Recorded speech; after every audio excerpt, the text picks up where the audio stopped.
Hello and welcome to episode 30 of the Sandeman podcast, a podcast about Dundee and Dundee United from fans of both clubs. I'm Andrew and today I'm joined by my regular co-host Jack. Jack, how are you? I'm good, mate. How are you? Yeah, not too bad. Not much to talk about, so we'll probably not keep you all long this week, but we'll try our best to entertain you as best we can, if that's how you would like to describe this podcast. Um, but before we get into all the entertainment and all the fun, my usual roll call, if you could follow us on our social media platforms. On X, we are at Sandeman ST Pod. That is at Sandeman ST Pod.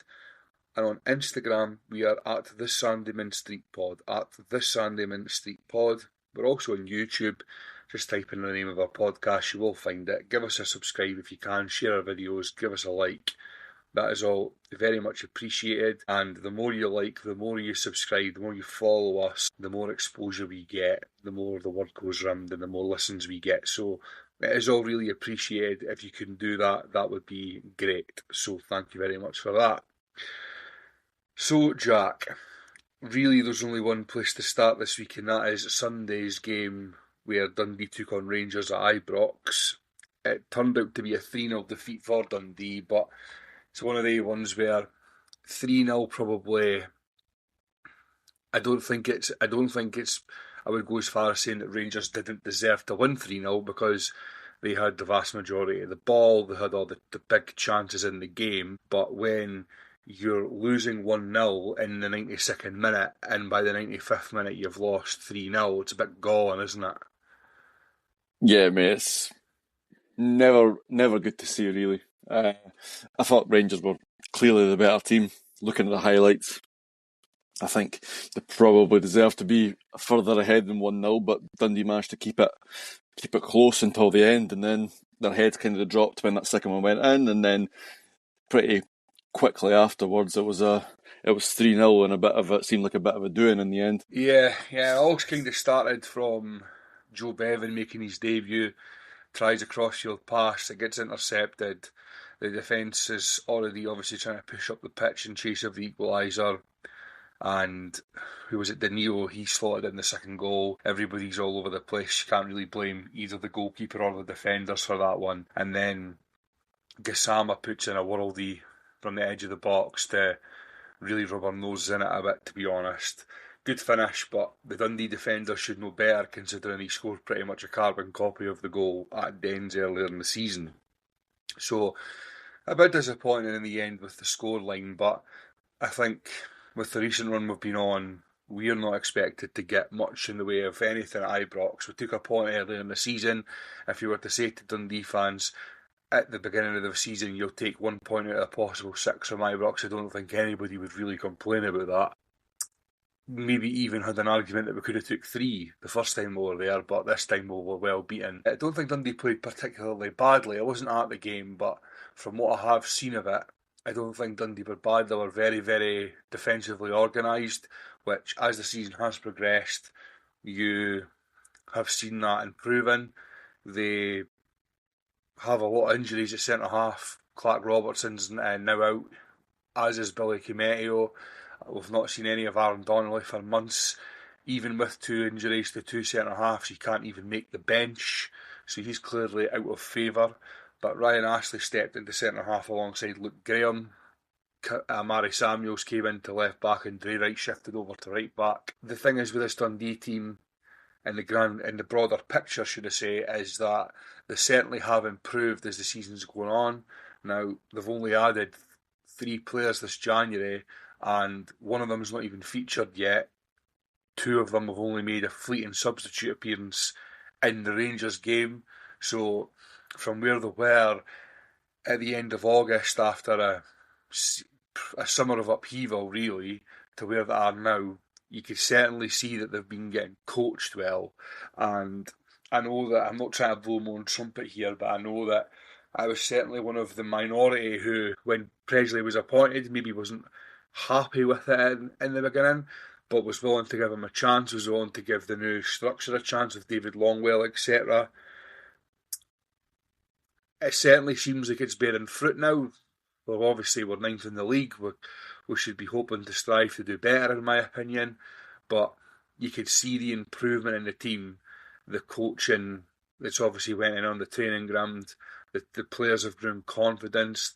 You could see even boys like Samuels, Astley, boys who have been here since last season, who you could see improvement within them. Even like I thought the boy Samuels was pretty hopeless, to be honest with you, but now if he's put in, I wouldn't worry about it because I think he's certainly improved as a player, and that's one of the the good things about this Presley appointment. He's obviously got Barry Nicholson in with him, David Longwell's there as well, and the three of them, with obviously the help of other coaches, it certainly seems to have improved. I know that I've kind of went off track from Sunday's match, but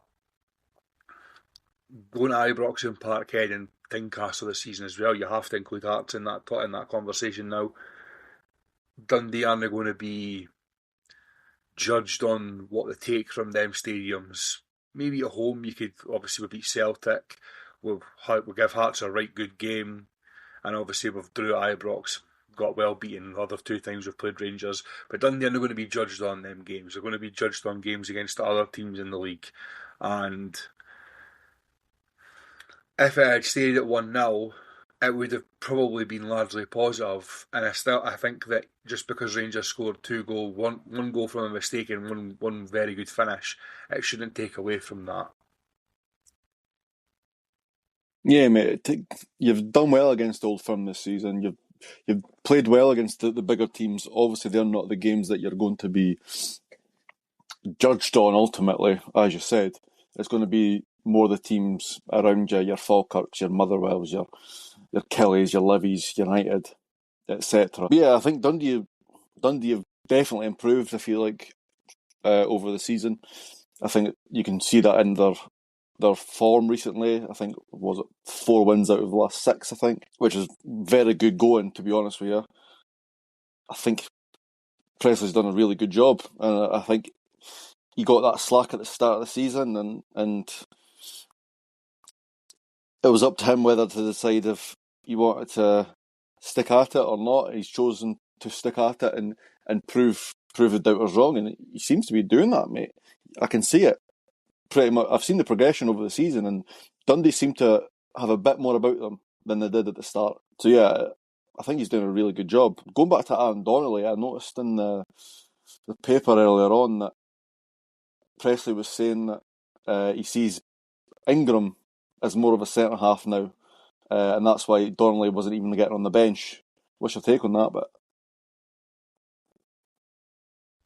So Ethan Ingram and Aaron Donnelly were always told from not just this January, but in the lead up to the transfer window opening this month, that the two of them were basically told that they could find new clubs. With Ethan Ingram, he needs to mature as a football player, in my opinion. There's no doubt that there's something there. He's very, very good in the air. I just don't think that he's got the discipline to play centre half. If he was to play as a centre half, I would rather that they went with a back three and played him on the right side of that. I think, if I'm right in saying that, he played there at the beginning of last year, maybe in the derby, the Scottish Cup derby at Dens. He certainly played in that game. Whether it was in that position, I'm not too sure, but I might be right. I might be right in saying that. I might be wrong. But I wouldn't feel very comfortable in him playing in a back two, well, back four, but the part of two centre backs. They certainly need cover in that position with Clark Robertson's anything up to 6 weeks apparently, and Kumetio's anything up to 12. So you could really say that Kumetio, if it goes to the 12, his season's just about finished, because by the time you get to 12 weeks from the initial injury, or 12 weeks from now, whatever it is they mean, you're a game or two into the split by then, and then he obviously has to get match fit. So his season's about done if it takes 12 weeks. So hopefully he's back before then, because he wasn't massively impressive last season. He looked like a bag of jaggies every time the ball came near him, but ever since he came in when Clark Robertson got his last injury, because Clark Robertson's made of blunt and glass, he's looked really, really assured. Him and Luke Graham have looked great together. And I think a lot of Dundee fans were kind of wanting him to get offered a new contract because, as far as I'm aware, he's out of contract at the end of the season. So it's a big loss to lose him at the moment. And as I was obviously Presley saying that, Presley sees him day in, day out, so he's got far more of a knowledge on what Ingram would look like at centre half than I do. But from what I've seen of him, I certainly wouldn't be looking forward to him playing in a back four, two centre halves kind of situation. Aaron Donnelly's perfect for that. He's done that in his career. He played in the back four for Dundee last season. He's played in part of a back three. I just don't understand why he must have had some of a falling out with somebody, because you can't go from basically being one of the first names on the team sheet last season when he came back from Nottingham Forest on a permanent to you can't even make the bench when two centre halves are injured. Now, I know that he's been told that he can find a new club. As far as I'm aware, they haven't found anyone for him yet, and even if they do find him someplace, it's only going to be a loan. So, yeah, if you're going to loan him out, if you're not going to recoup any of the money that you made, any money that you put out, you're not going to recoup any of that back by selling him now, then you have to keep him, because why would you go out and sign somebody, because they're wanting at least one, maybe two centre halves, as far as I'm aware? Why would you go out and sign somebody when you know that you've got somebody in the building already that's proven to be able to handle football at this level? Because the likelihood is that they're going to get young boys up on loan for England. So it's a very, very strange one. I know that I'm seem to be one of Ryan Astley, one of Aaron Donnelly's biggest fans on this podcast, but he just doesn't seem to be in favour with Presley at all. Yeah, it's a strange one, mate. Like, if you're signing a boy on a 3-year deal, a 3.5-year deal when you signed him, and you're paying a fee for him as you did, it's surprising, considering he done so well for you last year, that he's just not in the team at all. Like you say, he's probably had a falling out with someone. Maybe he's a bad influence. Who knows? I'm not making any accusations or anything. It's just, that's a possibility. I wonder if, for the case of Ethan Ingram, if you were to play him at centre half, maybe that in itself would mature him a bit and make him a bit more disciplined, knowing that he's got to be a bit more mature in that position. And so by playing him there, he's getting that experience, and then he'll become a better player for it. I seen in the article they were saying that he played a bounce game against Falkirk, and apparently he played really well there. So it's probably someone that can cover there well enough and maybe take off the pressure of needing to sign another centre half. Yeah, there's definitely that. As I say, Stephen Presley knows him far better than I do, and sees him in training, sees him in bounce games, sees him in reserve games, whatever. So he's got far better of an idea of whether he can handle playing there than I do. I'm just going off of what I've seen of Ethan Ingram as a player with my own eyes, but you never know. It might be the thing that he needs to really kickstart his career. So yeah, you never know. As for United this weekend, Jack, a bit of a frustrating one, but I think it's going to probably be repeated again this weekend. We'll speak about that later, but United's game against St Mirren at Tannadice was called off due to a waterlogged pitch on Saturday afternoon.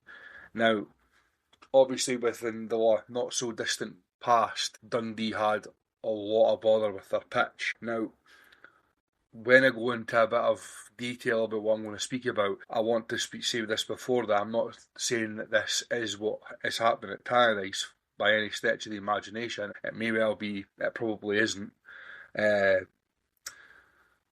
But I remember Dundee for probably about 2 or 3, 4 seasons were having a lot of bother with their pitch.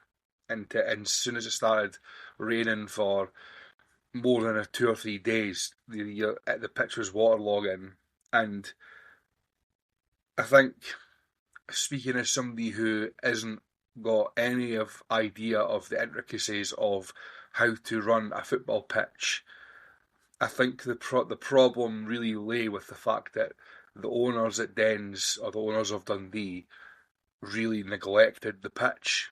They never really invested in it because of this new stadium that they're trying to get over the line. And the because Dens was always a really good surface. A lot of people always spoke about that, but it was left to kind of get run down a bit, to be honest. They were getting call off after call off, and it culminated in the season a couple of years ago where they couldn't get the Rangers game on. They had a Motherwell game where they were basically playing it. They were basically forced into playing it. The pitch was probably not playable. They had 5 or 6 call offs in the one season. Had call offs the season before that, the season before that, the season before that, and it just needed money put into it, and it needed repaired properly.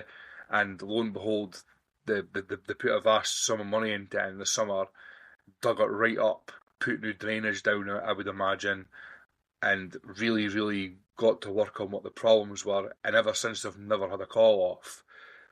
That was the problem with Dundee's pitch. And it was addressed. When it was addressed properly, it showed to be able to handle water on it now. Going back to the whole United situation, at the time, there was umpteen Dundee fans online who were trying to make loads of excuses. They were trying to make excuses for the fact that the games were off, or the weather. The weather is obviously a massive factor, but the real reason was because the pitch was being left to rot, essentially. And they were getting slagged off by numerous different fans, and obviously United fans were front and centre to that. We can get our pitch on, you can't, And now it's went full circle, and I could see all the same United supporters who were slagging off Dundee at the time are now trying to make excuses. The real reasons for that is just because we've had so much rain, and United's pitch got wrecked apparently when they had to put the undersoil heating on for the derby, and ever since then we've had nothing but rain, and that's why it's off. There's no technical reasons for it. The pitch is just absolutely soaking. Yeah, I think part of what you're saying with regards to the your owners refusing to spend money on it because obviously they're putting their money into the basket of building the new stadium. I think that kind of relates to United in a way. I think Ogren's not really as interested as he once was. I think he's not really wanting to invest the money anymore. I think he's trying to recoup some of his money. I think year on year for the last 3 seasons or something, we've been cutting our budgets. I think we've now got the 3rd smallest budget in the league, supposedly. So I think that's maybe partly to do with it. I think obviously the rain's not going to help, and that's going to be the ultimate contributing factor to the pitch being waterlogged. But I think maybe missing poor investment is partly to blame.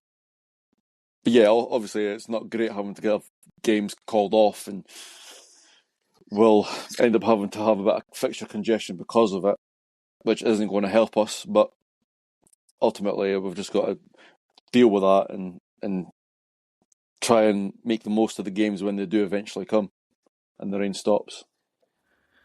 Seems to be quite concerning that Ogren, if it is true that he has lost interest. He's not really been here that long. I think he's been United for, what, six years? 20... I might be wrong, but I think it was 2018 that he bought controlling interest. So 8 years. 8 years. I mean, 8 years is a while, but I mean, I'm not being funny. When you compare that to Keys, who is the money man at Dens, and Nelms on the day-to-day side of things,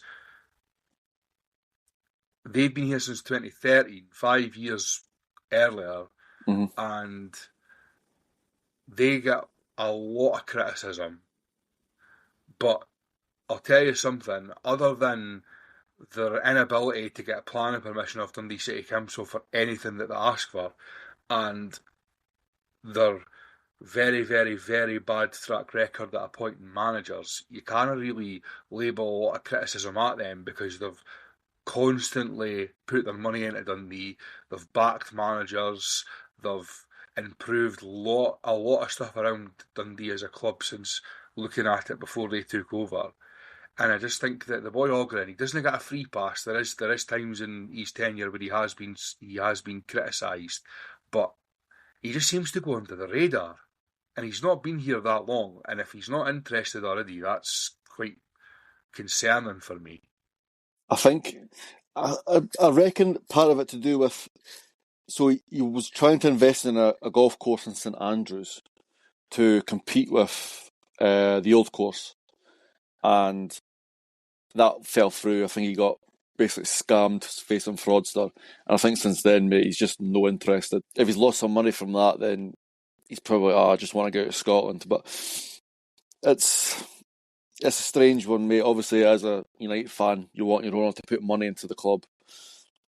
If he wants to back out now, at the time, I'm sure he was saying that he wanted to make a profit from investing in United, which everyone knew wasn't going to happen. Andice is getting old now, is getting on a bit, and there's no money in Scottish football anyway. So that's poor business planning, I feel like, thinking you're going to make a profit in Scottish football.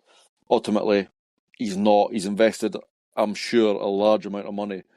And I think now he's just done and he just wants out, recoup some of his losses and maybe try and make his money elsewhere instead of Scottish football. When are these millionaires in Scottish football sense, but millionaires and billionaires going to learn that you didn't make money out of football? Never, I'm guessing. Especially in Scotland, where you're going to make absolutely nothing. Nope. I mean, I think the Americans in charge of Dundee have realised that now, that they're not making any money here. And I think that the boy Keys, who he may well be a billionaire actually, he is apparently very, very well off.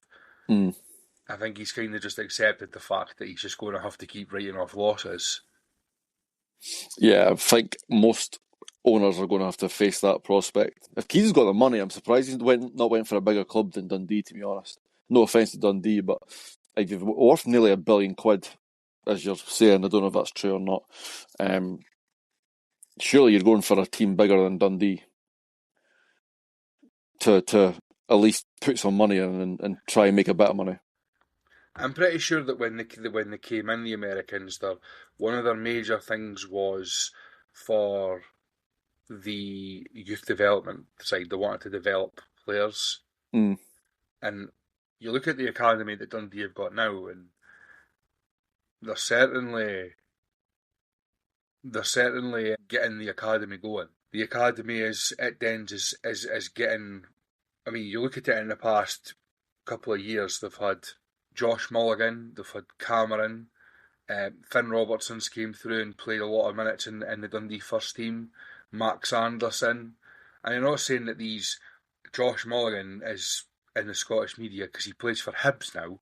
When he played for Dundee, he was always talked about as being a good player, but now because he plays for one of the teams that the Scottish media actually watches, then he's like the second coming of fucking Zidane. Leo Cameron's obviously stalled a bit, but Leo Cameron's a good player.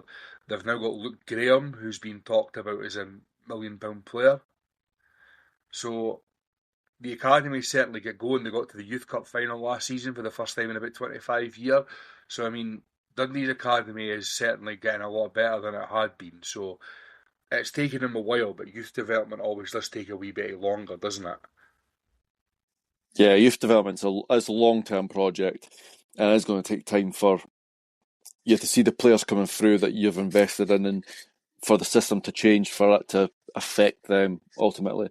Dundee have definitely overtaken United in terms of youth academy, so I could definitely see that being the case, that they've invested more in the youth. So yeah, maybe it's starting to pay fruition for them. Obviously, Graham's being quoted as being £1 million player now. I think he probably is, especially if you've got clubs in the Championship, multiple clubs in the Championship wanting him. So yeah, that's obviously paying off. As for United, I don't think it is. I think the managers are too scared to put the money into the not putting money into the club, to play the youth players, because the results are more important to them, and ultimately that's going to lose United money and Ogren money, and I think that's why he's kind of given up on that, because he's faced the fact and realise that the manager's going to prioritise his own safety over the owner's money. But see, if you're an owner who's wanting to create talent that obviously ultimately make you money by getting sold, then you need to make the manager. You need to give the manager, create an environment for the manager, is the best way to describe that, where he feels comfortable enough that even if he does put them in, he's not going to lose his job. And Jim Goodwin, I don't know if Jim Goodwin just wants to play his own men or he's feels under pressure to play youth players, but he doesn't seem to be one that wants to do that, does he? No, definitely not, mate. In the Championship, when his budget was obviously less than it is now, and he didn't sign the volume of players he has signed since being promoted back to the Premiership, he played loads of young players. He played your Mochreys, your Fotheringhams. Help me out here. Mikason. There was others. Mikason. He played all them. And now ever since he's got to the Premier League, it's like he's just totally abandoned all that and just wants to play his foreign boys. Yeah, it is strange. I think Ogan should really say, look, we need at least one boy from the youth academy in the starting 11 at all times. And then he's got no choice. And then he kind of blame the manager, the owner kind of blame Goodwin for that because he's said, I need a youth player playing in the squad at all times. And he has to be under the age of 21. So you kind of get away with this, with using Ross Graham at the back every week because he's, 24 now. I don't consider him a youth player anymore. Yeah, Ross Graham's established, mate. He doesn't count. No, exactly. So you've got to play a boy under the age of 21 from the youth academy in the starting 11 at all times. That's and like then, John. On you go. No, on you go, man. That would be like John Brown was manager at Dundee and he had Gavin Ray back as his captain. He goes, oh look, I'm playing a youth development player because Gavin Ray came through at Dundee and he was like 35. I know it's not as extreme as that, but Ross Graham's 23, 24 now. He's no youth academy product in the sense that he's coming through and breaking into the first team. He has broken into the first team. He's probably played about 100 games for United. Yeah, exactly. So doesn't count, like your Cleo Hardins and your Sturtons and who else? The boy that played in pre-season that scored the goal in pre-season. I can't remember his name. Harry Welsh. He went on loan to Stirling recently, so he'll only be playing. But yeah, boys like that, mate, give them a chance. Yeah, and then you might recoup your money. Mm-hmm. Anyway, we'll move on to the score predictions challenge from last weekend. So obviously the United against St Mirren game was postponed. So I went with 1-1, Jack went with 1-0 United, so that's just null and void really. For the Rangers game, the score was 3-0 Rangers. I went for 4-1 Rangers and Jack went with 1-0 Rangers. So we both earned 1 point. So that means that after 16 game weeks, we are now on a total of Andrew 14, Jack 16. So still a 2 point gap in that. Moving on to the rest of the Premiership card from the weekend. It was quite an exciting one, I think. On Saturday, we had a 6-2 win for Aberdeen at Pittodrie over Livingston. The United St Mirren game was obviously postponed. A Barney Stewart hat-trick helped Falkirk to a 4-1 win over Hibernian. Motherwell pumped Neil McCann's Kilmarnock 4-0. Now, I'll be no expert, but I reckon that Livingston are better than Kilmarnock. I honestly reckon that Kilmarnock could finish bottom. They are really, really poor. I don't think Neil McCann's a good manager. I don't think he has enough about him to keep that team in that league. And I would not be surprised if he's sacked before the end of the season. See the interviews that he's had in the past 2 weeks.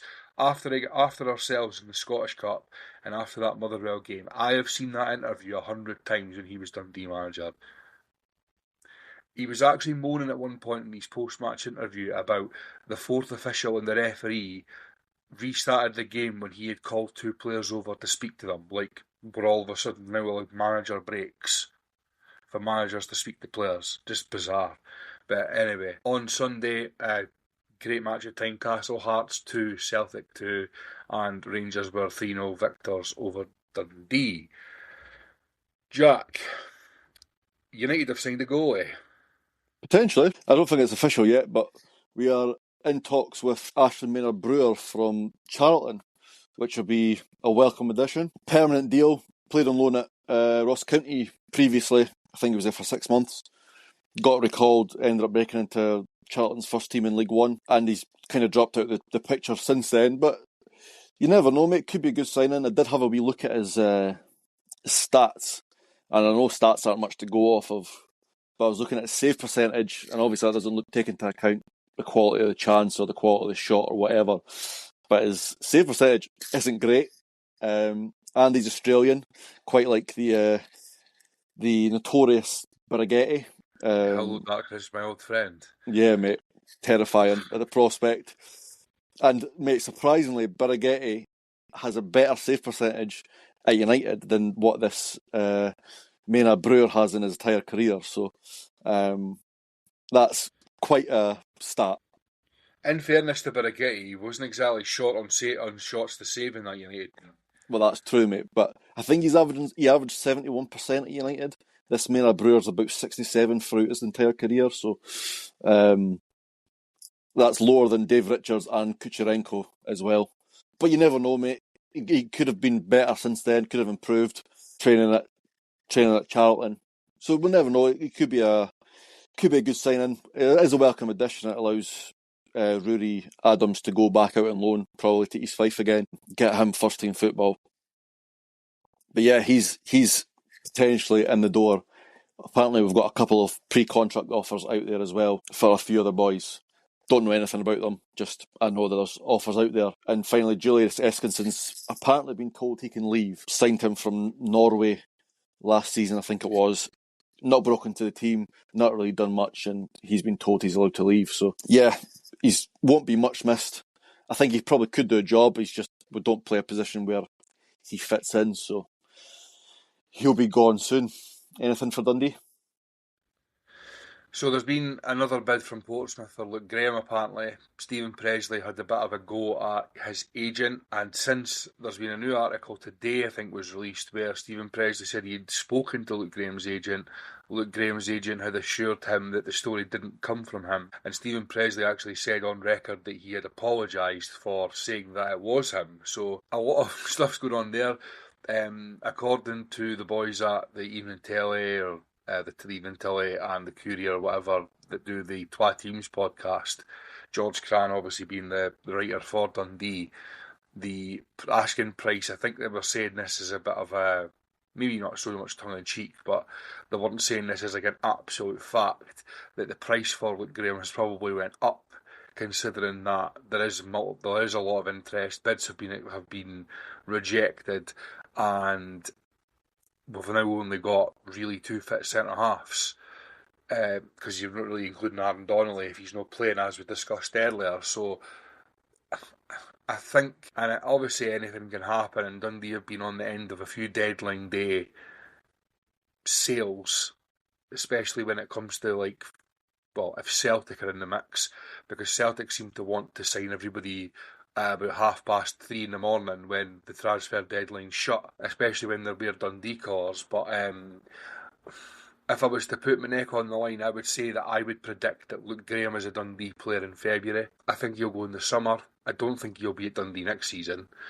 It wouldn't make very much business sense for him to be here next season unless he has a complete change of heart and signs a new contract. He seems like the type of guy who isn't in a hurry to leave. He could have left in the past when he was a lot younger.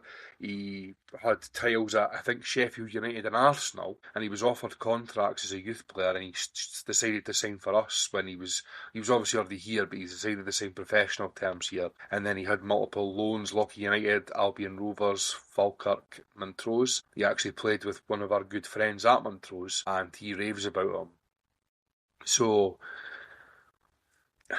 it's certainly one where I reckon that you're not talking about somebody who's desperate to leave. As for other transfer news at Dens, there doesn't really seem to be any sort of names floating about, but Dundee don't really seem to leak the names that they're looking at. So your Brad Hallidays and your Cotterells, who signed last week or the week before, they were completely out of the blue. There was no reports about that until the day that they signed. So I had seen that they're looking to potentially add 2 more, but they didn't say where they're going to play or who they are. And there Mm. doesn't seem to be reports on exact names either. As for outgoings, as we were speaking about earlier, Aaron Donnelly's been told he could leave. Ethan Ingram had been as well. Whether that's changed because we're short at defenders, I don't know. Um, has anyone left? I Off the don't top of my think head, so. I don't think so. Off the top of my head, that's new. So yeah, we're a bit as we I were when it comes to Dundee.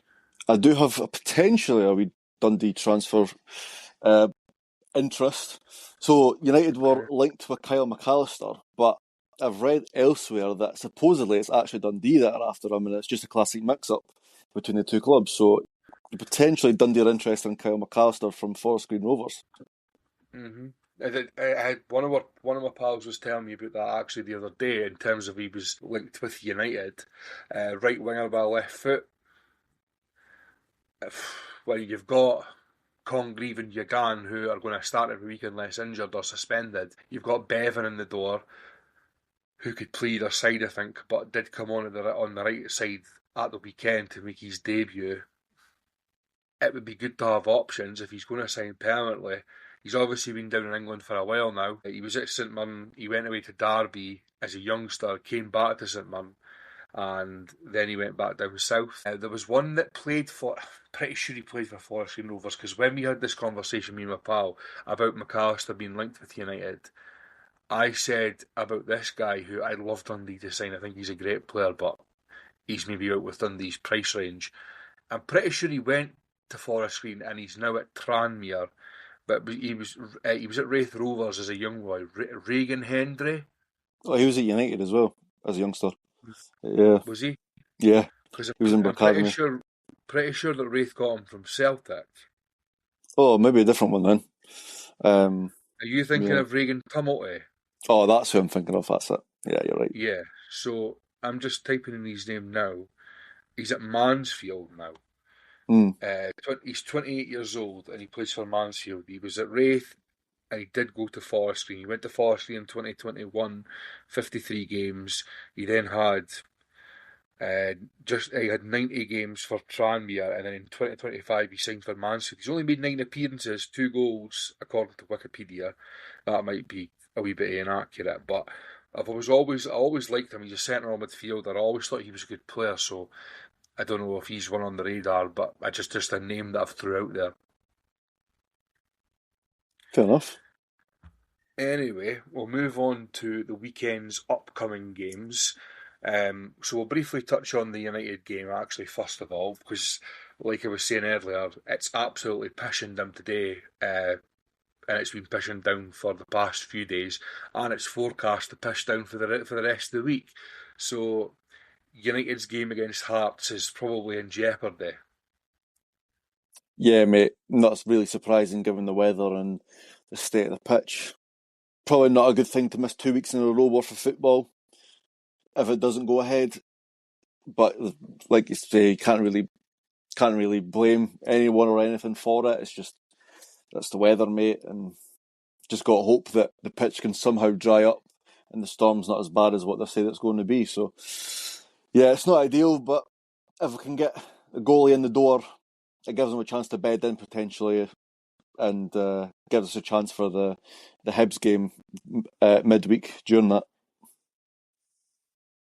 Now, obviously, you it's not ideal for United, as you said. It's not ideal because you've not had a game for a while, but it's certainly not ideal for Hearts, who will want to keep the momentum going, who will want to, as they go into the crunch part of the season, just before the split and then into the split, without having Europe, they're going to have free week after free week after free week where they're just playing every Saturday. With a game getting called off, they're going to have a midweek game. Now, obviously, it's not the end of the world, but they're wanting to keep momentum going. They had a good draw without 3 of their key players against Celtic. So, if you look at it from a Hearts perspective as well, they're not going to want that game called off, are they? No, mate.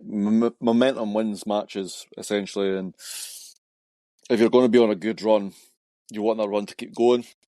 I don't think Hearts have been great recently, but if they've got 3 boys out injured just now or missing the game against Celtic, it gives them a chance to potentially get them boys back. Obviously, Cammy Devlin thinks out for the rest of the season, which is a big loss for Hearts.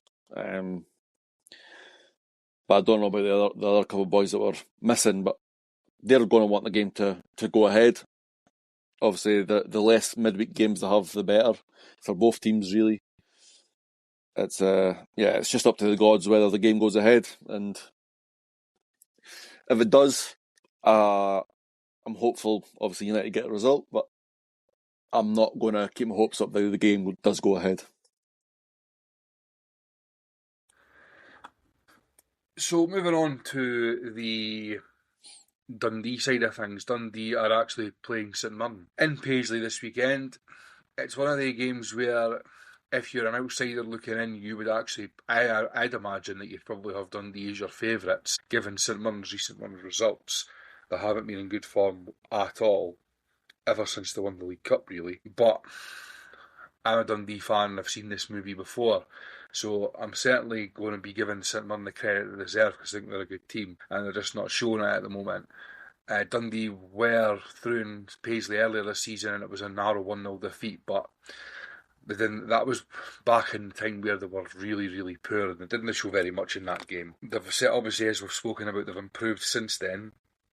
I don't think it's out with the realms of possibility whatsoever that they could go there and win. They're more than capable of winning there. They beat St Mirren 3-1 at Dens a couple of months ago, so it's definitely not impossible. But when we go on to our scores, I think it's going to be maybe a draw. That's what I would predict anyway, but I don't know what you think. Well, you know what, we'll do our score predictions now. So because it's Dundee, I'll go first. I think it'll be a 1-1 draw. Still, obviously, St Mirren are a good team, mate. Their form's not been great recently. I think I'm going to go 1-0 St Mirren. So a repeat of the earlier season's score, that's interesting. So for the potential, obviously the Dundee game could be potential as well, I suppose, because the weather will be pretty poor through there as well, I'd imagine. For the potential United game with Hearts at Tannadice, what are you thinking in terms of that one?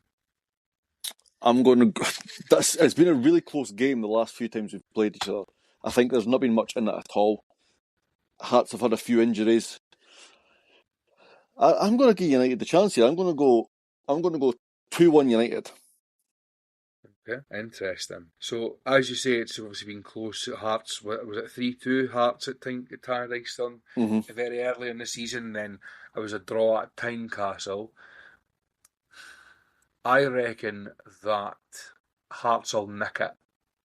And I'm going to say 2-1 Hearts. Opposite. I just think that they've got enough quality. I think Beningame will be back from suspension. Shankland and Devon are obviously injured, but they signed the boy Leonard on loan from Birmingham, I think, and he was apparently very good at the weekend. So with Beningame coming back in, who I think he's back in, I'm pretty sure he got a 2-game ban, so he should be back in. Him alongside Leonard, that'll strengthen up their midfield. They're probably a striker short now with Shankland there, but yeah, you never know. But I do think it'll be a very close victory for United, for Hearts. So 2-1 Hearts is my prediction.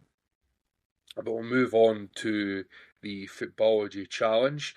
On screen now is the latest results and the league table from game week 25. As you can see, Jack had another forfeit weekend.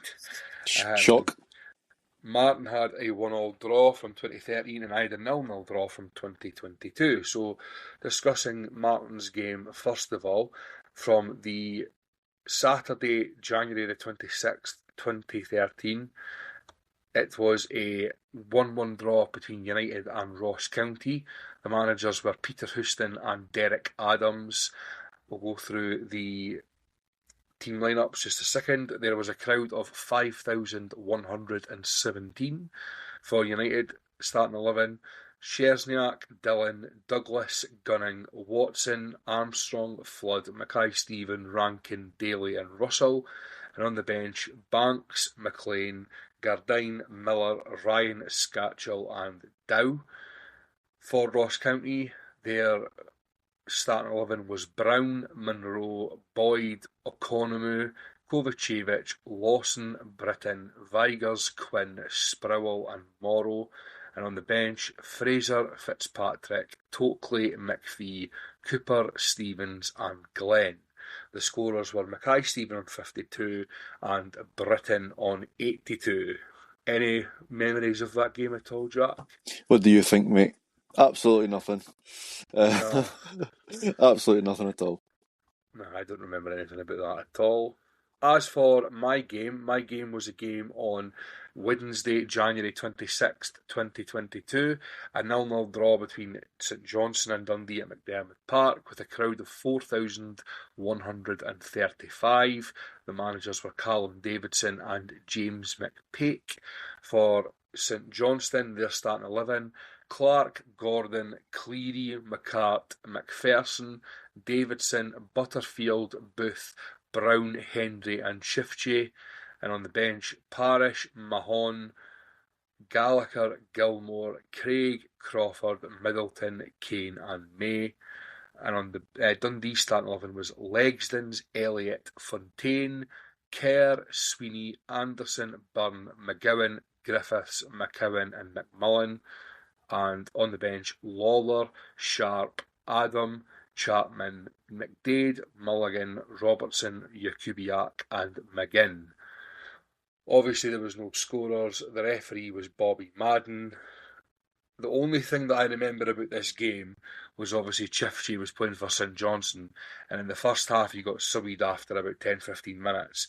He made a run into the box and he pulled up straight away with his hamstring, and he had to do the walk of shame round past the Dundee fans with the physios.